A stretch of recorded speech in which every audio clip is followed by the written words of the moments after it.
Nobody on the ice, well, the top 5 in the NHL, maybe McDavid and others, has more impact than goaltenders, and nobody plays hurt more than goaltenders. Case in point, Kevin Weeks, Marty Biron, we got Jamie McLennan. Of course, if you've been watching this historically, Kevin Weeks has always been a big part of this panel. He's hurt, and yet he's still competing. Take a listen. What's up, UNHL fans? Weeksy coming to you live from Vail, Colorado, post-surgery. There's the crutches. Hope you're doing well. Happy trade deadline day. It's going to be unbelievable. I got to get this angle right. There we go.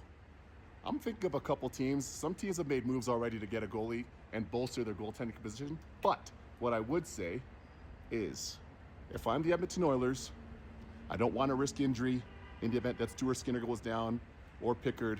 I think Peter Mrazek would be a nice pickup for them from the Chicago Blackhawks. I think he'd be a good pickup up in Oil Country. And for those of you that remember, that's where he first burst on the scene as a member of the Ottawa 67s when he was playing in the World Juniors up at Edmonton. Let's go. Playing hurt, and he's still got the unbelievable hairline. Thank goodness that they're not using the overhead on the three of us, which is good news. He mentioned goaltenders are available. John Gibson's on our trade bait board right now, and so is Peter Mrazek. And there are also other guys as well that are not on the list but are also available. Dan Vladar, Ville Husso. If a team is looking to upgrade a net right now, where should they look for value, Noodles? Well, Weeksy just talked about, if the Edmonton Oilers are looking to upgrade or at least add to the depth of their group, Peter Mrazek, but we're talking about cap situations and dollars in, dollars out. So if I'm the Edmonton Oilers, I look at a guy like Ville Husso because he's been traded to Anaheim kind of under the radar. He's already in the minors. But he's not going to be a number one guy, though. No, so you're saying Skinner's still their one guy, the number one, they have confidence in him no matter what's been going on. 100%.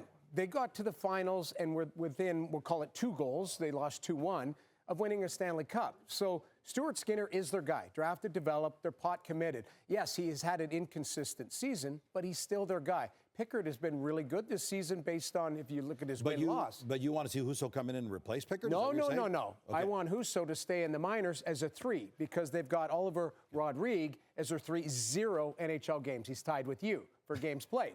That's the biggest thing. So I think they need that upgrade right there.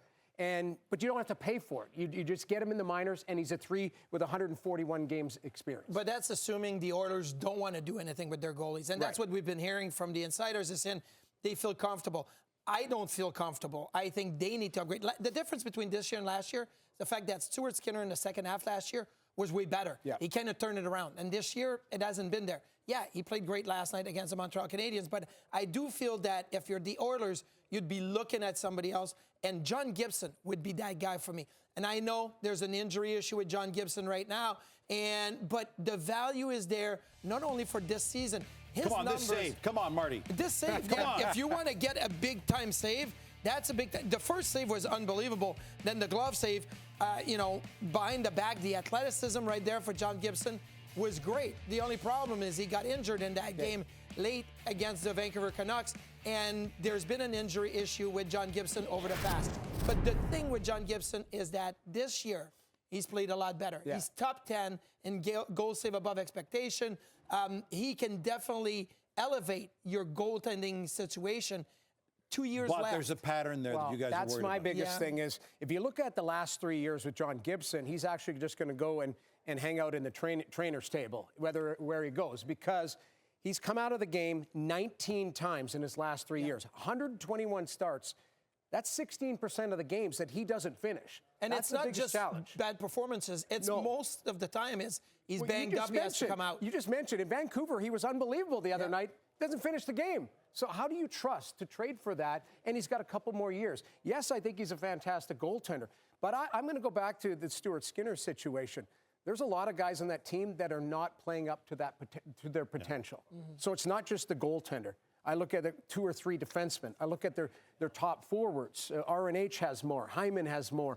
McDavid has more based on his standards. And you guys also have an interesting premise. We'll get to this a little later on in the show because we got lots of time today. You guys think that we could see non-playoff teams making the most aggressive moves that'll cost them the most for front-line goaltenders. We'll talk about that later. But by the way, before I send it back to Duthie, just so you know, Kevin Weeks is not the only guy right now who's playing hurt. Noodles, you got the bad hip going? Well, I slept poorly last night, so I have a bad left hip. And Marty?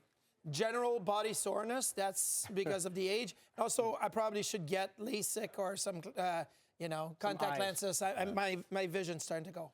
And in fairness, I've also got pickleball elbow. So, James, we're all playing hurt today.